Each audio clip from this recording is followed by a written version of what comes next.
Are y'all ready to head off the trails? I'm the Cryptid Huntress, Jessica Jones, and I'm ready to take you on a mysterious journey right now. We welcome you to Off the Trails right here on Spaced Out Radio's YouTube channel. If you haven't hit subscribe yet, please do. We would love to have you. Shout out to Bumblefoot for that amazing intro music. We super appreciate that. You guys be sure to follow us on Twitter at Spaced Out Radio, Instagram at Spaced Out Radio Show, and on TikTok at Spaced Out Radio. You can find me on my website, thecryptidhuntress.com, and please subscribe to my YouTube channel, The Cryptid Huntress. Visit my shop, War Woman Goods. It's on Etsy, but it's about to all be on my website. Okay, so y'all go shop on my website if you get a chance. I have a fantastic guest here tonight on SOR. I have the Josh Turner here in the studio tonight. Don't forget that right after the show, we have After Hours waiting for you guys with an amazing program set up tonight. So let's get to our guest. Josh Wolf Turner is host of Paranormal Round Table, a place to collect and discuss real accounts of encounters with the supernatural, cryptids, demonic, and everything in between. Josh has had his own encounters with the paranormal, and you better believe it, we're going to be hearing about that tonight. So please help me welcome to Spaced Out Radio tonight, if I can talk, Mr. Josh Turner. Hey. Hey, Josh. Hey, thank you for being here tonight. Oh, no problem. It's my pleasure. Yeah. It is really good to see you again. I saw you before your conference that you had. What, 2 or 3 weeks ago? A month ago? How long ago was that? Well, we talked. Is that what you're talking about? Yes, we talked. Oh, that's right, because it was actually audio. That's right. Yeah, it was audio. And you ended up coming on. You came on my show on the live stream. That's right. But we still need to get you on to come and record, because Barton and you have spoken since then. And me and Barton are embarking on we've been, well, I guess we already have. We've started a series of recordings interviewing multiple people about cryptids and the paranormal. Yeah. And when I'm done with that project, I'm going to be working with Daniel Jones. I don't know if anybody knows who he is. He's one of the unsung heroes in this field. He helped me with my conference. Great tech audio guy, but he's big in the UFO community, and him and Nick Redfern. So we're going to be doing some stuff after this project's over. And I'm in the process of writing my book, which I'm getting so much more information than I had originally planned. I was kind of thinking 200 words. I mean, 200 pages. Now it might be 250 because I'm trying to make this first one good. So I'm hoping to be done by the end of the year, but we'll see. What is, let me guess, what is your book about? Paranormal? Dogman. Pretty much Dogman. It's going to be Dogman and werewolves, so. Well, you know what? When I think of Josh Turner, I think of Dogman encounters. Mm-hmm. Yeah, that's actually what you and I talked about when I was on your show. Mm-hmm. I got a call in, and so we talked about the LBL, and that's a really big topic right now. I think it has been a big topic for a while. I take a different angle on that because I actually remote viewed it.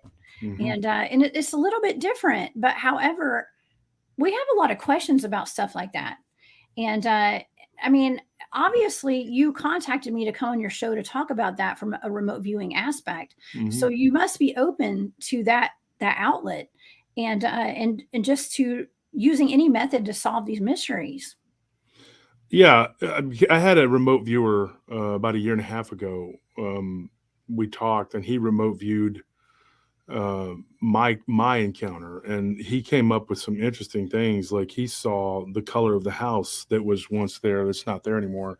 Never once had I spoken of that house or the color of that house, and when he described it, he hit the nail on the head. Really? And then he came up with his own idea about what the creature was. So I don't know. I mean, there's different, I don't want to lay it out there because that's something for me to write, but mm-hmm. I don't know what it was. For years, I thought it was just a flesh and blood encounter, but I was open to the possibility that these things could be ethereal, or because there were so many ethereal encounters and cases of them doing things that were just beyond the pale. Like, you just wouldn't, and so, I mean, like, even coming through walls or appearing out of nowhere. When I first started getting those cases, I was working with a guy on another show, and I would try to go to him and be like, hey, what about this? He wasn't interested in that. His show is based on the flesh and blood.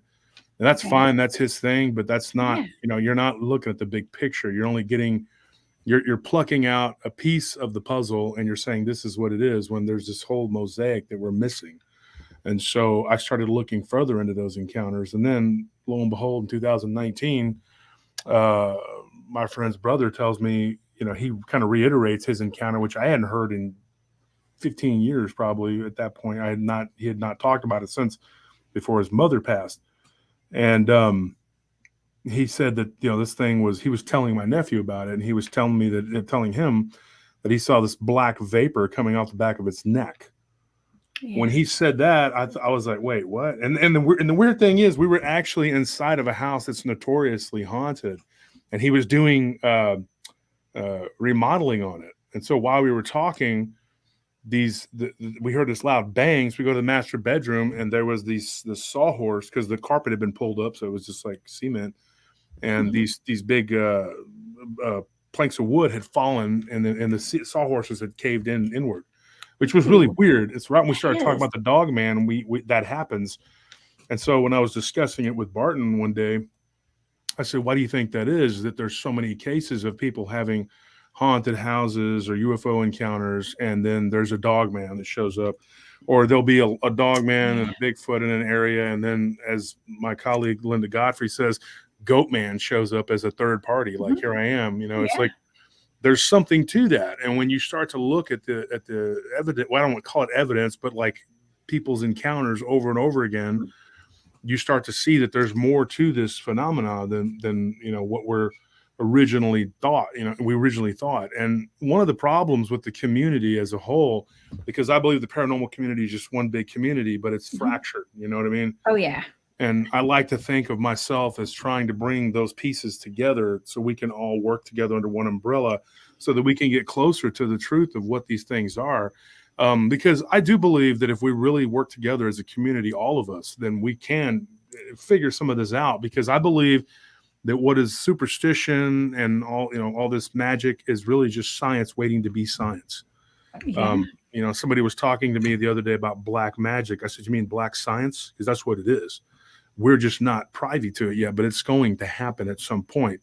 And, a buddy of mine the other day, he called me the Nobunaga of paranormal. I thought that was a pretty cool. I thought that's pretty cool, because Nobunaga, of course, he ended up dying before he realized his dream, but his guys that, his right-hand guys ended up taking the mantle, and then they united Japan. But his whole goal was to unite the feuding clans of Japan. And I kind of feel like that's what we're doing. I started thinking about it the other day, and I'm not trying to conquer anything. I'm just trying to bring us all together in as peaceful a manner as possible. And one of the problems when you're doing that is there are people who are so stuck in their view and their belief of this is quote unquote the way it is. Yeah. They will fight you tooth and nail, and you have to go to war with these people. And you're like, look, I have no interest in that. Your view is your view. My view is my view. But all I'm saying is we should work together to try to achieve this overarching goal, which is to bring all of this under the same umbrella, so that we can say, hey, look, I was at a UFO conference with Ken Gerhard, and we went to see Daniel, and I met 2 or 3 people that were there. Author Chris James, great author, good guy. I like him. He's cool. A few other people. And I had a couple people come up to me and ask to interview me. And I was surprised how many people at the UFO conference knew me. But the same thing happened when I was up in Mineola at the Bigfoot conference. And I was telling, my wife, I was like, you're recognized in multiple different, in multiple fields, in the paranormal community. And I'm trying to work with as many as I can to bridge, to build a bridge, because people don't want to believe that Mothman, Dogman, Bigfoot, UFOs, alien abduction, ghosts, they don't want to believe that it all has a connection. But what I'm finding through my investigations is that there is a connection, and more investigators are starting to come around to that fact. Yeah. Well, see, and that's my take on it. I've been doing Bigfoot field research and paranormal research for 12 years now, and just boots on the ground stuff. And my team, none of us really went public about it at all until this past year. because, and what we do, it's not just Bigfoot. We go in looking for Bigfoot, but then we have UFOs flying around our heads all night. We have portals opening up that we document. We have ghosts. We have trickster spirits. We have all this stuff. And the people I go out with, they're not just local, just nobodies, not seeing nobodies, but I'm just saying, these are Department of Defense guys and military, law enforcement, firefighters. It's not just, these are people. It gives a little more legitimacy when they're out there looking for Bigfoot and know that Bigfoot's real. It puts another layer on it, is all I got to say. And when we're out there communicating with spirits, okay, and ETs, and so it all comes together cohesively, Josh. And so that's what I really respect about Paranormal Round Table, because you cover all of that. And a lot of the guys on my team, they either were kicked out or left groups. I've never been a part of BFRO, but a lot of times they say groups like that, they don't really accept the UFO aspect, you know what I mean? And of Bigfoot.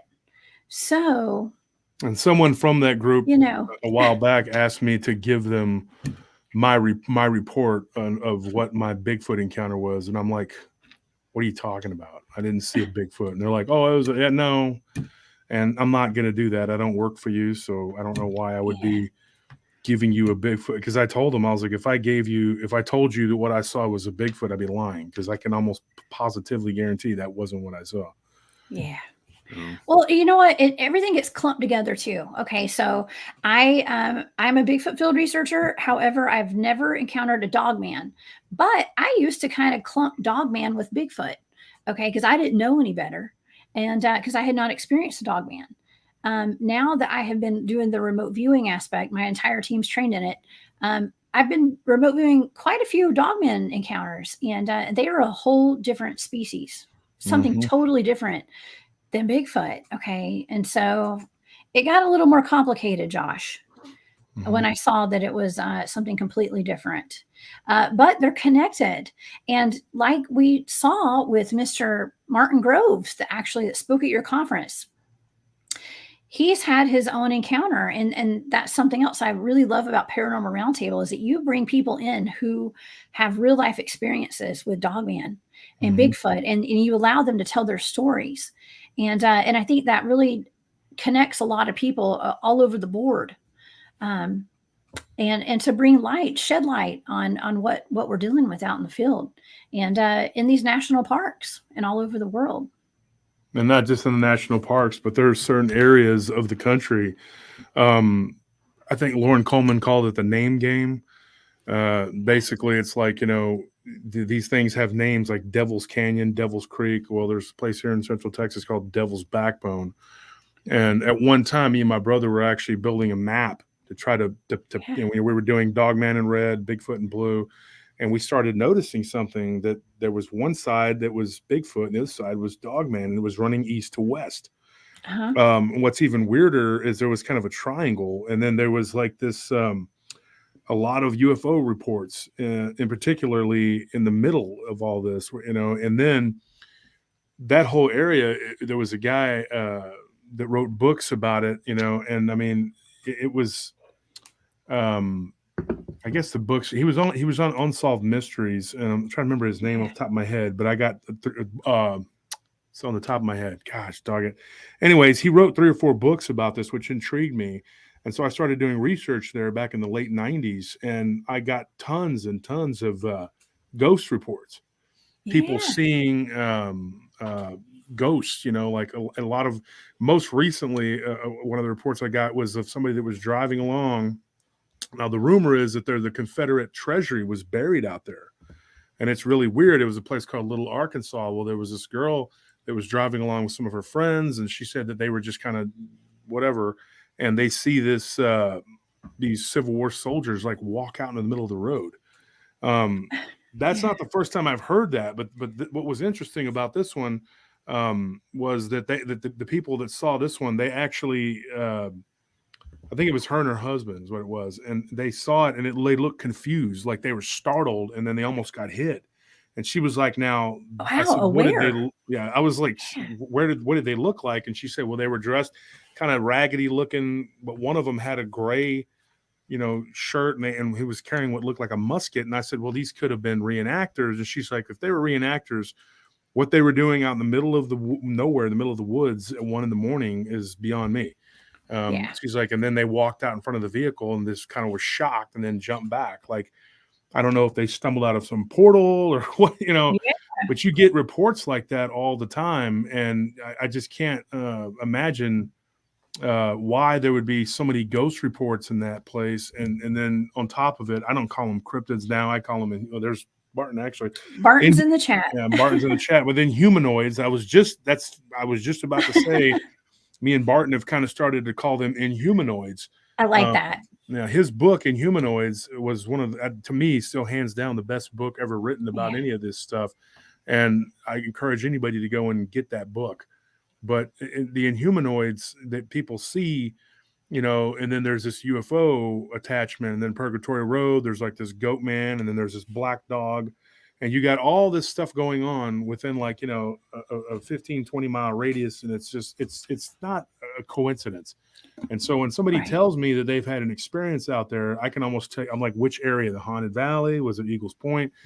Because I've done so much research out there. And now, even with all the influx of people moving who are building out there, there's still people driving on that highway, still seeing things to this day. Yeah. So. Well, I'm gonna let you in on a little secret. All right. My teams that I go out in the woods with, how we pick up the areas that we go research is from the local lore and legends. Okay. So if there's a ghost road, for instance, if there's, just anything, any kind of local legends, that's where we go, where we research, because where there's smoke, there's fire. Okay. And a lot of times there's not just that one thing there. You hear about Spearfinger, a Cherokee legend out here in the Appalachian Mountains. You go there and there's going to be Spearfinger and there's going to be Bigfoot. There's going to be all sorts of stuff going on out there. So when you hear a local legend or lore, go look into it, because there's going to be a lot more there. One of the things too, what I was going to say about that place is I had my own encounter there with what I believe was a phantom hitchhiker. And it was me and several of my friends that it happened to, and it's on my show. But Burt Wall, that was the name of the guy that wrote the books. In one of his books, he talks about cattle being killed and things being taken, and the ranchers out there got together and they went to this cave and they found what he only described it in the book as a goat. Well, later on, there was a guy that used to have I wouldn't call it a bed and breakfast. I don't know. He would let people like rent a spot to camp out or whatever. And one of the few times I went camping out in the woods after my encounter, and I had an ex-girlfriend that talked me into doing it. And it was a bunch of weird stuff happened that night.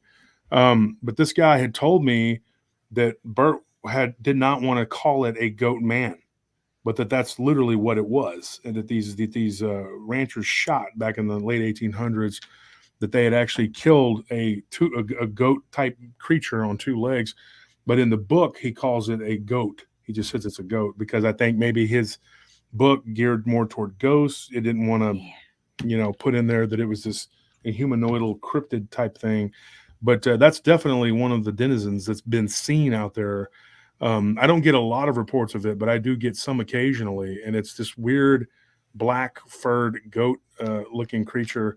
The descriptions of it are really weird, and it's obviously an aggressive creature because I've had reports, well, one in particular, of a deer head being thrown onto someone's SUV as they're driving by and seeing this thing on the side of the road.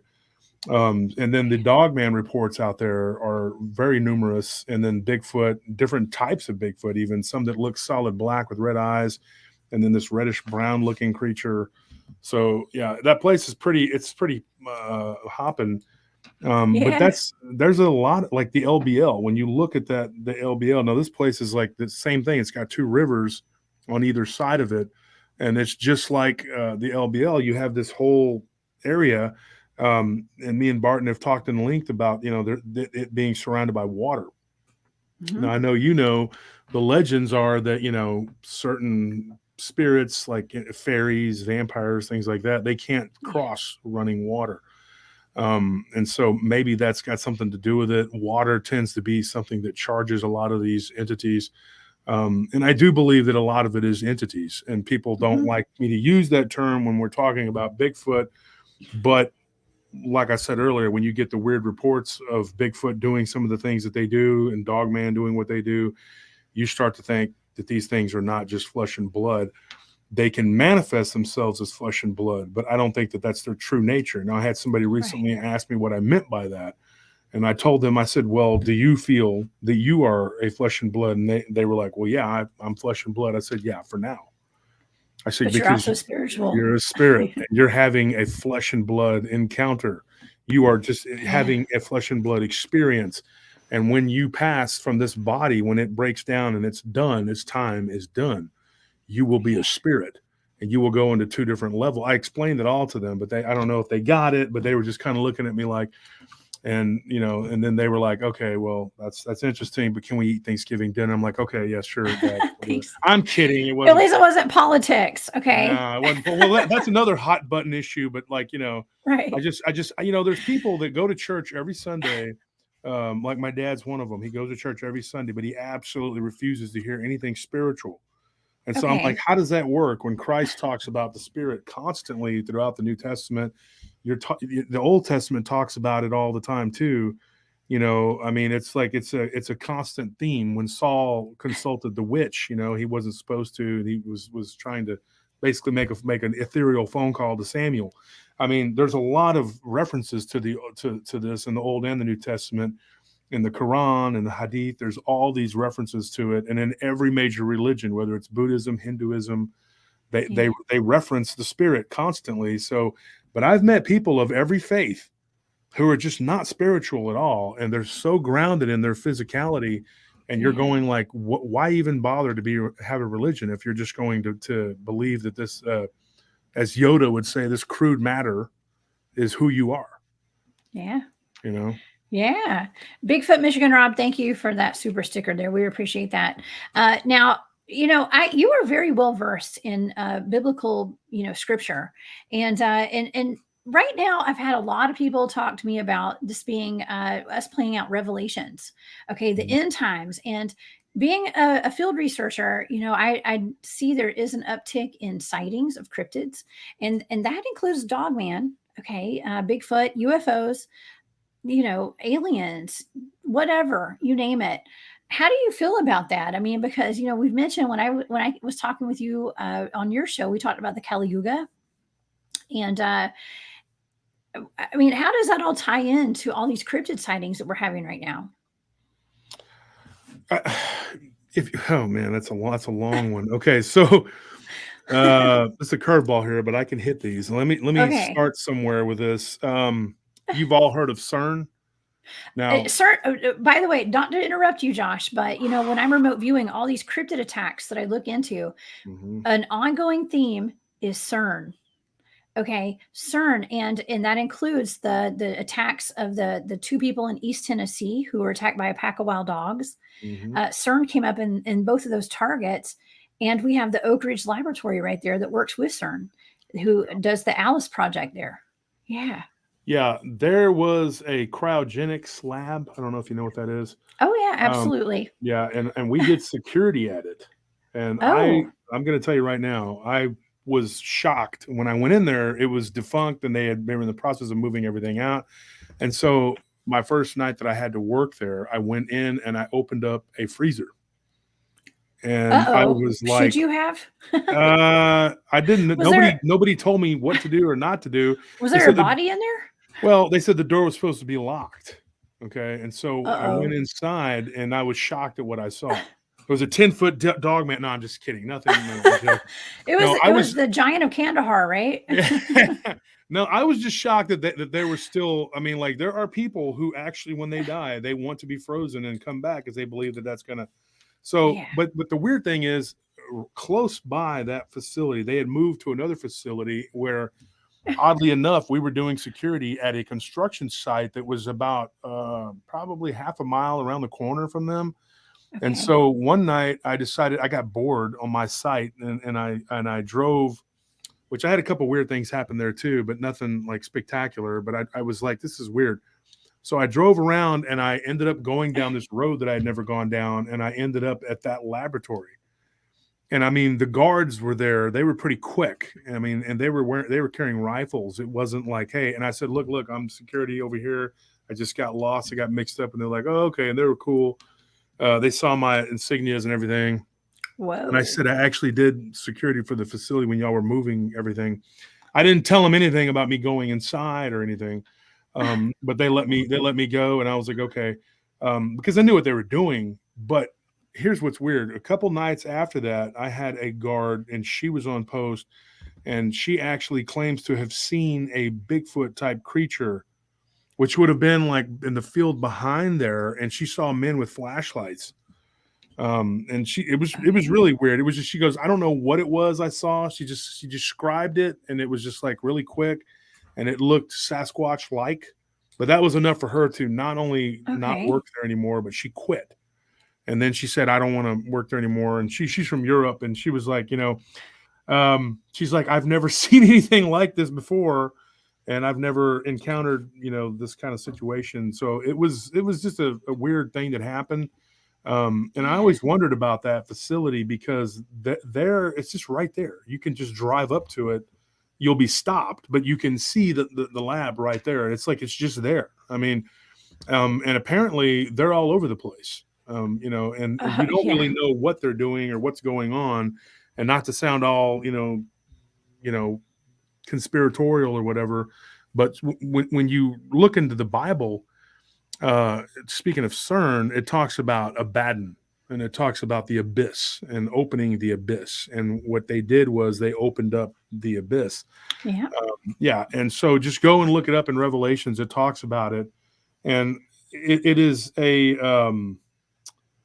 concerning, no, it's not no pun intended. Concerned. I'm always concerned about CERN myself. But it's concerning to me because, there could be something to this. I mean, like if that is the abyss, because if you look at the opening ceremony itself was a ritual, and all the leaders of the world were there. And of course, it talks in the Revelations about giving the power to the beast. And, there's all these verses. What people don't understand about Revelations, though, is that it's already happened. And what I mean by that is, John, when he wrote the book of Revelations, he wrote it on the Isle of Patmos. And he wrote it when he was in prison by the Romans in southeastern Greece. Now, this isn't John the Baptist. This isn't John Apostle, John the disciple. This is a different John. The Bible doesn't really tell us exactly who he is. But John, he wrote the book of Revelations in ancient Greek text. Well, there's a reason for that. The reason he wrote in ancient Greek text, the average Roman soldier was illiterate. They didn't even write or read their own language, which was Latin. They didn't understand it. So what would it matter if he wrote it in Greek? They're going to look at it and they're just going to be like, there's a triangle, there's a weird circle. They don't know, there's a horseshoe. What is this? I don't know what this is. This is what is this? So it was like he was just scribbling to them so he could get the word out to what he was seeing. Well, when you take the number 666, there's a lot of things that I can't talk about on the show. Me and you talk about it private, but what that means. But the number 666, it actually spells one of his contemporaries, which was Nero Caesar. Now, I tell people Nero Caesar, and it's, the beast. He is the beast. He would literally dress up in animal skins, and he would attack people. Christians in particular were his target because he used them as a scapegoat to burn Rome and then rebuild it, because he wanted a palatial whatever. He said that the palace wasn't big enough for him. He wanted his own private zoo and all this other stuff. So he burned Rome down, and what he did was horrible. So in order to buy and sell and trade in goods, you had to have the stamp in ash on your forehead, or the seal of the emperor on your hand. That explains all of that. Now, here's the rub. So I had someone telling me the other day, she was like, well, if that's the case, then we have nothing to worry about. I said, no. That's not the end of it, because what these people do is they come back again and again and again. And these wicked players, they just keep coming back. Now, I have a video game reference here, an NPC, a non-playable Yes. character who's just like an empty vessel. Yeah. They're kind of like, there's a lot of those in this world right now, everybody. They're the zombies. Yes. Okay. We are in the zombie apocalypse. People just don't realize. Absolutely. And they're walking around just, and they're either mentally ill or they're obsessed by demons or whatever. The grocery store, Walmart.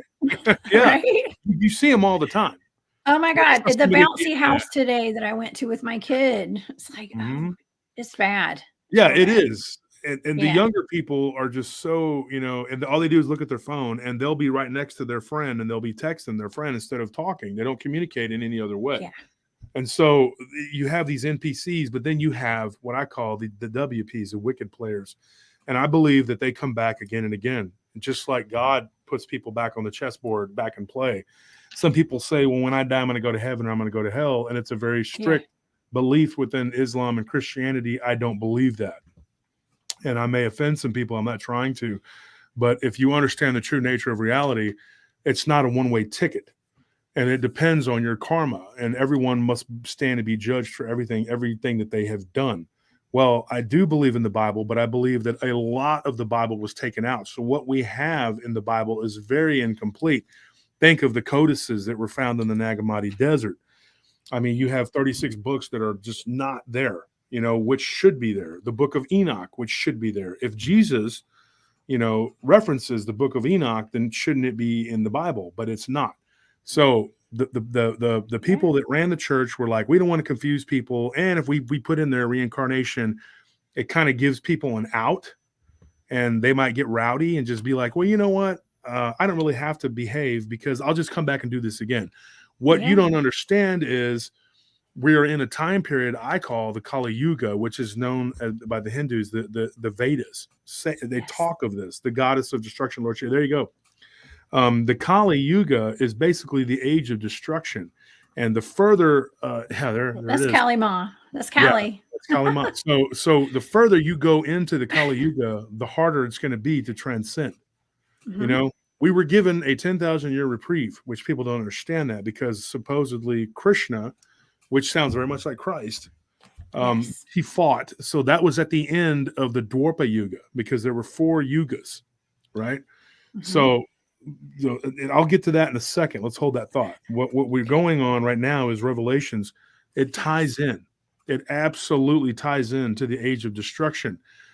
What has happened in Revelations will happen again, because everything is cyclical. So even though the Antichrist came and went at that time, Jesus tells us there will be many Antichrists, and they will come in my name, and they're going to do what they do. The Muslims call him the man of sin. A lot of people believe he's already been born, and some people have even given me an exact date, a day, like he's in his early 20s, and that he is in the Middle East right now. What we don't understand, what we don't know, is how much power. You can't even fathom how much power this guy could have if the governments of the world were all united. Then whoever becomes the head of that government. Think of Emperor Palpatine taking over the Republic in Star Wars. You're looking at a devastation on a scale that's never been seen before. Communication, everything will be shut down. 1984 on steroids. And now that is what we are headed for. And everybody just seems to be kind of asleep. And then there are people that are like, well, I know it's happening. I know it's going to happen. There's nothing I could do about it, dude. So I'm just going to sit around and wait for, riding the wave, right? Yeah, just riding the wave. Waiting for their savior to show up, right? Somebody's going to fix this. Not me, though. And even if they are, which is Jesus, right? Even if that happens, which it is our duty to try to wake up as many people as possible. And I don't mean woke. I mean awake. 2 totally different things. Woke is the opposite. Wake up. Yeah, absolutely. Like what we're doing right now. Exactly. So back to what the yugas are. Let me explain from the beginning. The first yuga, according to the Vedas, I'm not saying this is my total belief. This is the Hindu belief. Now follow me on this one. The first one is the Satra Yuga, where people live to be 100,000 years. The second one is the Tetra Yuga, where people live to be 10,000 years. The third was the Dwarpa Yuga, where people lived to be 1,000 years. Now that is fleshed out in the Old Testament of the Bible. When you see Methuselah live to be almost 1,000 years, he's Noah's grandfather. When you start to look at all these similarities and correlations, you're going like, that is obviously the Dwarpa Yuga. Okay. And then when you look at the time period of when it ended, roughly 3,500 or 3,600 years ago, when the Kali Yuga began, that's the flood that coincides with a global flood, roughly 3,000 to 5,000 years or whatever. I believe there was more than one, but I believe that there was one that was almost all encompassing. And so when you start looking at the flood, and you're going like Gilgamesh, it talks about it, Noah, there's this theme that keeps going along. There's all these cultures that have this flood that happened, right? So the antediluvian world was very different from what we see now. It was filled with giants and reptilians and a lot of other bad, unsavory things. And so there are different versions of how it came about. Some say that it was Enlil because he didn't like humanity and he allowed us to go through this horrible whatever. He was trying to wipe us out. And some believe that it was the one true God Almighty, which would be the Father of Christ, and that he did it. Either way, there was a flood, and then the Kali Yuga began. It was a spiritual war that took place that Krishna, if you believe, like some people believe, that he's actually Christ fights a war, spiritual battle. It gives us a reprieve. Then you go through the lineages in the Old Testament. Basically, what that is in the Old Testament is saying, this person begat this person, this person begat this person. And they were trying to show that the lineage of Jesus was not corrupted by the Nephilim DNA.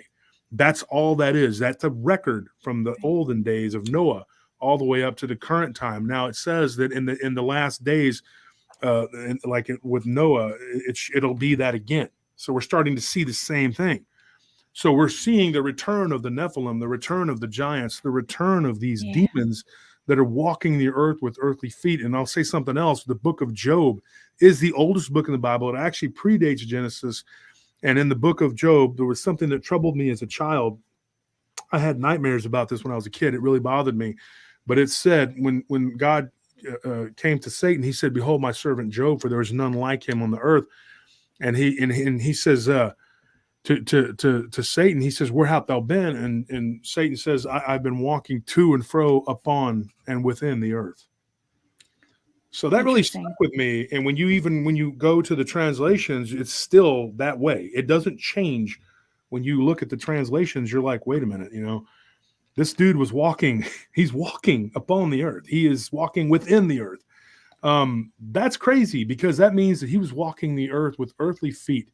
That means that he can become physical, or that he was physical, and that all these other creatures were physical, and they have the ability to become physical. But the main thing that they're looking for is a physical connection with us, with you and I.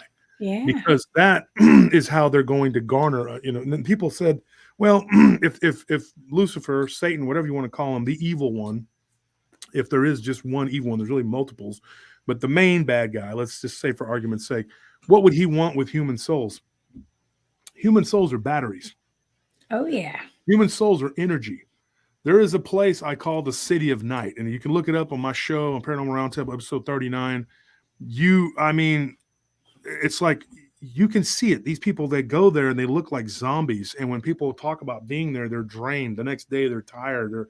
So that is one place where it's almost like a purgatory type captivity state. And I understand that everybody is grounded in their faith because they grew up reading the Quran, or they grew up reading the King James version of the Bible. But what I'm here to tell you right now is you're only getting one part of the puzzle. You have to keep looking. Now, in the Hindu belief, what happens is eventually enough is enough. A bunch of bad stuff happens. Okay. Think of all the worst parts of Revelations. It all comes to pass. So Brahma, that's their God. And people will argue that they are a polytheistic religion. I will tell you right now that it is actually monotheistic, and each one of their gods is one aspect of one God, which is Brahma. So all these other gods, Ganesh, and the god of prosperity, all these other gods, they are literally just one aspect of Brahma, which is the name of the Hindu god. And I'm not saying I believe this. I'm just saying that's their belief. What I'm trying to point out is the weird connections there that really aren't that weird once you start looking at them, but it is at first. Right. What happens is if you notice how people's lifespans went down through each age, they went down by 10%. But in each age, morality is decreased by 25%. So in the Satya Yuga, you had nearly 100% morality. Everything was done by the force of sheer will. You lived to be 100,000 years old, and it was very angelic, whatever. Then you had the Tetra Yuga. Morality is reduced again. Okay, so it is reduced to 75%. So basically, 1 in 4 people is a bad guy. Then you go into the Dwarpa Yuga. It gets kind of sketchy. You're like 50-50. You might run into a good guy, you might run into a bad guy. And then when you're in the Kali Yuga, which is where we're at now, you're looking at 1 in 4 people has a moral compass.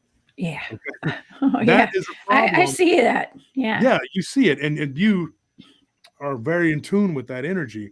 Mm-hmm. So it's like you see that is what's going on. So where we're headed is not a good place. So even if reincarnation, you think, oh, I'm just going to die and come back, that's not a good place because you don't want to stay in the Kali Yuga. Now, it tells you that you can fall on your knees and ask for basically what they talk about is Krishna. We know him as Christ, and he can save you. And that is one way to transcend. And you can only transcend easily in this age because the other ages you have a lot more, there was a lot more goodness that you were able to tap into. Here, you got to look for it. It's not like it's just everywhere. The energy is there, but you have to find it. And one of the things that I've learned through studies of the Gnostics is that the kingdom of God is found within, because we are all the life and breath and spark of God, which dwells within us. So if you look inward, you will find what you're looking for, but you have to look. You can't just go about your day and going into all these places. I don't really recommend a lot of these places doing investigations and stuff and I'll tell you why, because you pick up attachments that will suck your energy, and they're looking for that light too. And what they want is to suck that light out of you. And once that's done, you have no more protection. You're an empty husk. You're an NPC, and you run the risk of becoming a WP, which is a wicked player. And so wicked players are born of contempt for God, for man, for nature. And their whole objective is just being put back on the chessboard to create chaos and wreak havoc. And those that have the light have to defend themselves. What we are looking at with these dogmen and these Bigfoot, they are the foot soldiers of this, whatever. Think of Lord of the Rings. I mean, it's like the orcs. Of the dark side, right? Of the dark side, yes.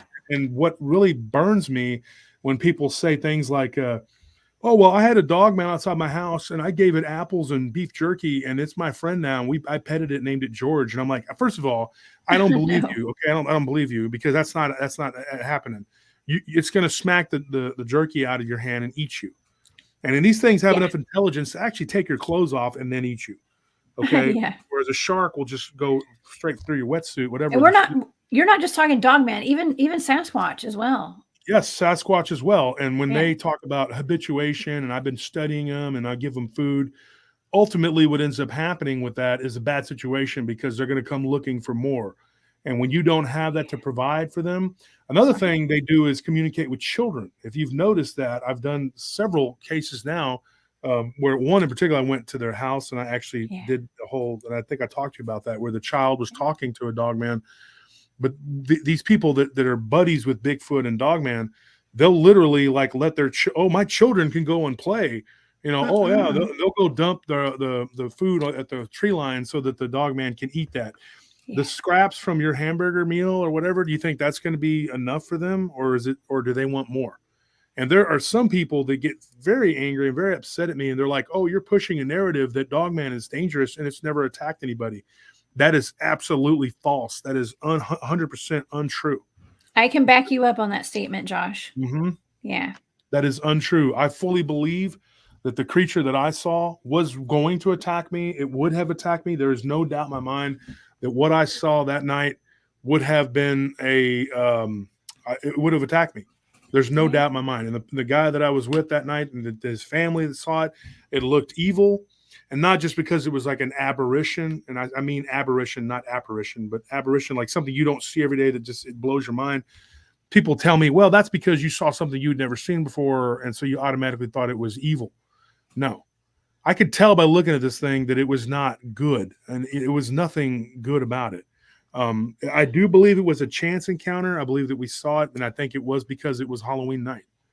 I think the veil is thin on that night. I think it's the fall equinox that, when you look at certain times, and then when you go into, whatever you want to call Halloween, All Hallows Eve or whatever, different people have different beliefs in that time of year.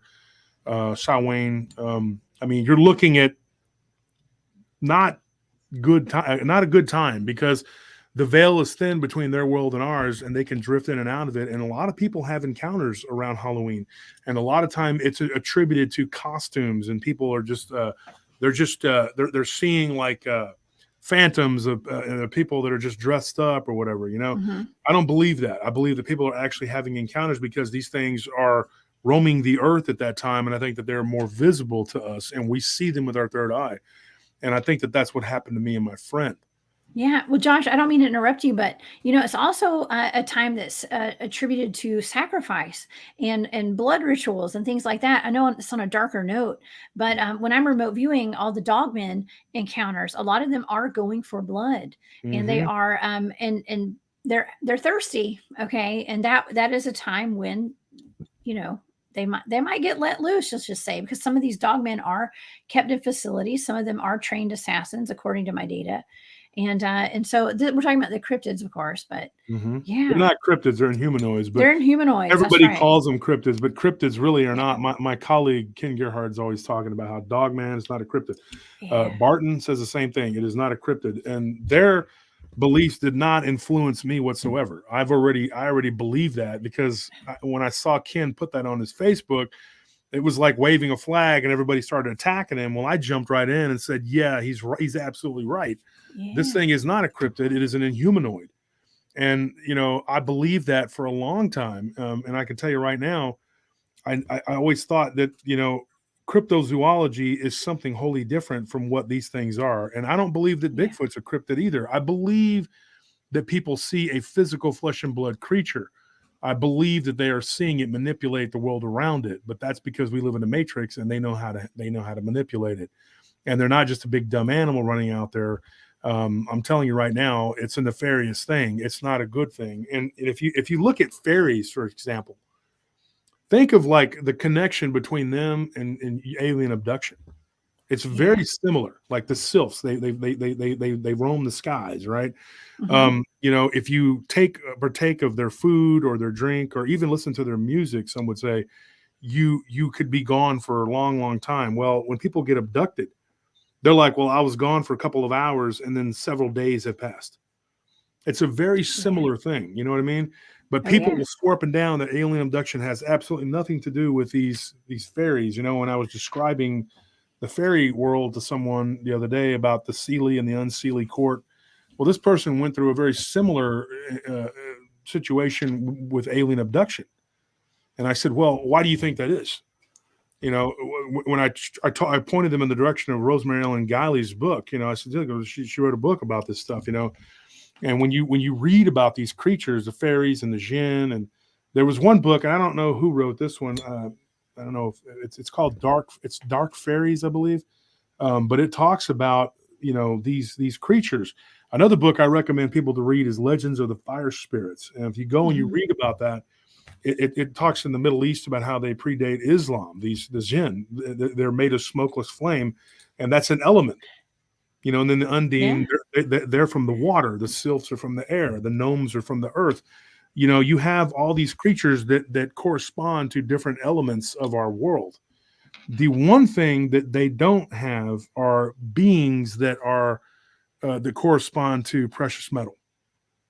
And what I mean by that is I believe that anything from copper, silver to gold in its purest form can actually defeat these creatures. Yeah. The Bedouins, the Berbers of the Middle East, they're not Arabs. Okay, and they're very quick to tell you that I am not an Arab, I am Berber, and they will be upset. My friend, he's a Berber. He's very a lot of them are Islamic, but he said to take a pure iron sword and hang it over your doorway, and that will keep the jinn out. Like a horseshoe, right? Yes, like just the metal. The iron will break up the electromagnetic energy. That same thing with water. But wow, it's all about energy. Wow. And the frequency, the vibration. Because we are all just vibration. Like I said, everything that is superstition and is some sort of magic belief will become science one day. And I think an advanced civilization will absolutely be able to comprehend, what the science is behind this, because we are really just spirits living in a physical body. And people, once you become aware of that, hyper awareness will change the way you look at the world. You will look at this no longer as just an earth, the way you see it, like a globe or whatever, and we're just kind of running around in it. No, you're going to understand that there is a plane of existence. Now, I'll throw one out there too. I'm not a flat earther per se, but I do know some that are. And one thing I've been researching, a lot of pilots are. I started to learn that. Yeah, I've seen that on YouTube, actually. Yeah. It's a little shocking to me because I'm not a flat earther myself, but I like to think about it. It's interesting because if you look at the UN, the map of the UN, there's this, the map is just flat, and then you see this little ring of, I don't know what it is, which is, I guess is Antarctica. It surrounds the entire whatever. Yeah. Then there's these 4 little continents on the corners. But when in the book of Enoch, it talks about the 4 corners of the earth, the 4 corners, there's no corners on the globe. If the globe is the way round, right? If it's round, yeah. And I'm not, like I said, I'm not to the point where I'm like, okay, I'm believing in the flat earth. But what I'm saying is it's very, very interesting. And then when you look at like the possibility of worlds within worlds, and then when you start to learn and study like about string theory, it starts to explain the different dimensions. We have 11 different dimensions. It just goes on and on and on. And all it takes is some research and some stick-to-itivity and some understanding. One of the things I tell people too, as a Christian, I say that you should pray. Now, I don't just mean go, God, thank you for everything. Hey, take it easy. No, I mean pray, and pray for discernment. Now, think of that word, discernment. The reason that they chose the word CERN was not a coincidence. I was going to say it has CERN in it, Josh. CERN is, CERN was the Celtic god of mischief. Think of Loki. And words are spells, by the way. Mm-hmm. Yes. Yeah. Yes, absolutely. That's why it's called spelling. Mm-hmm. The spelling of it, you're casting the spell, you're putting it out into the ether. Your words are going out and they're influencing the energies of the world. That's why we chant. That's why we go, You're tapping into a vibration. That's why drum beats, not such a good idea, because it is a lower vibrational energy and you're summoning the lower vibrational energy. Oh, yeah. So I'm not really keen on like bass, because people or even didgeridoos too and stuff like that will call in Bigfoot sometimes. We're out in the field and we pull out the didgeridoos. Yeah. You're right. The Yowie. Right. Yeah. I talked to a Yowie researcher who actually had an Aboriginal friend that went with him to help call them from the Blue Mountains. And he used a didgeridoo. So when you're looking at like these vibrations, because that's what we are all just, vibrating, we're just energy that's vibrating, and then you can see it. One of the things people talk about too is like they said, well, it's like they want to have their cake and eat it too. Scientists will tell you, well, none of this is real because we can't prove any of it and you can't see it. So it's not real. And I'm like, but wait a minute. Science also says that we can't see a certain frequency with our own eyes, because it can only pick up so much. So there is something else there. Yeah. But we just can't see it. But when you look at things through a microscope, and if you go far enough down, there's nothing. It really gets weird. It gets bizarre. So it's like, which is it? You can't have your cake and eat it too. A lot of these same people will do that with the Native Americans. They'll be like, well, the Native Americans are smarter and they understood about the earth and they understood about everything mystical and blah blah blah.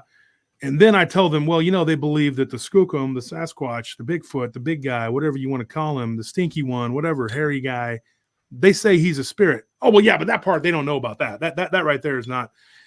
So there again, they want to have their cake and eat it too. They're like, oh, well, the natives, you can glean all this information from them. They believed in Bigfoot, so therefore Bigfoot, blah, blah, blah. But when I tell them, well, they believe it's a spiritual creature. Oh, no, that part they got wrong.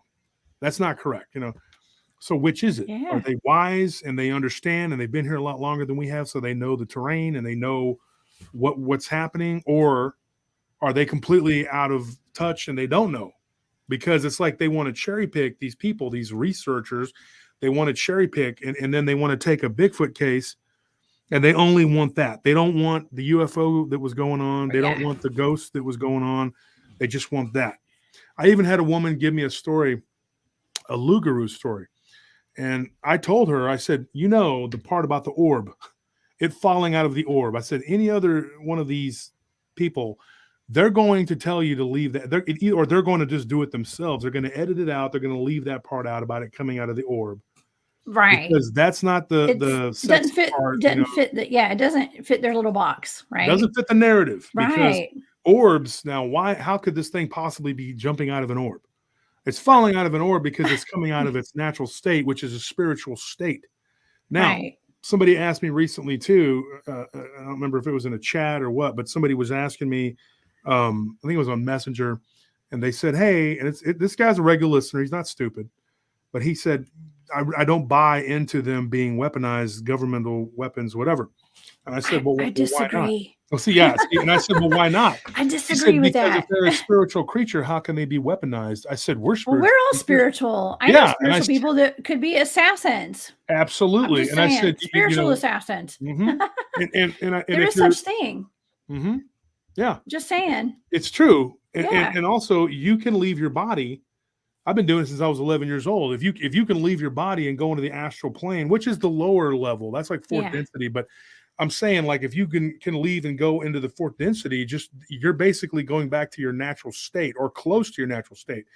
Now, these creatures are basically leaving their natural state and coming into our state, which is really a lot less real. This, like many people, and then Jessica, you probably know this, but a lot of people describe this as being more of a dreamlike world. It is. Than the reality. Yeah. This is like a dream. Especially if you achieve this, I'm not going to get into this. It's too convoluted, but you would understand. I understand completely. Yeah. So I know, Josh, I'm so sorry. I don't want to cut you off because I could talk to you about this all night, but we are totally out of time tonight. Wow. Unfortunately, I know, right? Will you please come back on and let's do this? Let's continue our conversation. I'm going to have you back on soon. Okay. Yeah. And we're going to continue this. The hour's just not enough time. This is not enough time. Oh my gosh. That's why I have a show. That's why, I know. Well, we're going to continue this conversation because this is amazing. We have an amazing group of people in the chat tonight. Everyone, find Josh at the Paranormal Round Table on YouTube. Josh, is there anywhere else people can find you? No, I stay hidden like Bigfoot. You stay hidden? Okay, good for you. No, I'm joking. Paranormal Round Table, and then I have a Paranormal Round Table group on Facebook. You can go to Nellie's group, which is Paranormal Lounge. We also have a Paranormal Prayer group. And then I have a Wolf Turner PRT fan page. I didn't create that to boost my ego. My fans did. And a lot of times they joke and make fun of me too. So it's all right. But I'm cool with that. Well, Barton y'all go is partnered up with me and Inhumanoids with Barton Nunley, and I have a ton of friends and allies and whoever else. Jessica's one of them. And I'm an ally. I'm a huge ally. Absolutely. I just love you. Thank you so much for all you do for the paranormal community, Josh.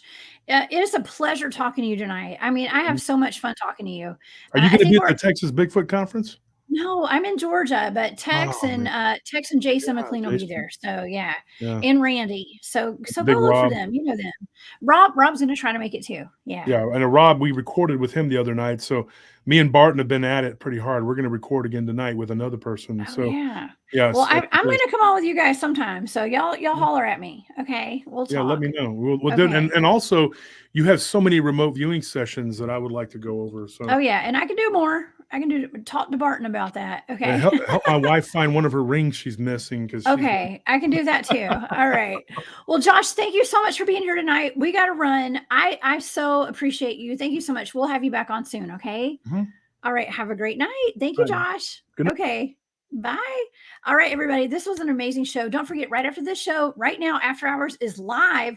They're going to take you on an incredible journey for the next 3 hours. Next time on Off the Trails, my guest is Bigfoot and paranormal researcher Jesus Payan. Many of you guys know him as Gonzo from Breaking Bad and Better Call Saul. We're going to be talking about his encounters with Bigfoot, ETs, UFOs, and other high strangeness. I can't wait to see y'all there. But for now, I'm the Cryptid Huntress, Jessica Jones. I'm headed off the trails. After Hours is next, and I will see you guys tomorrow night. Bye.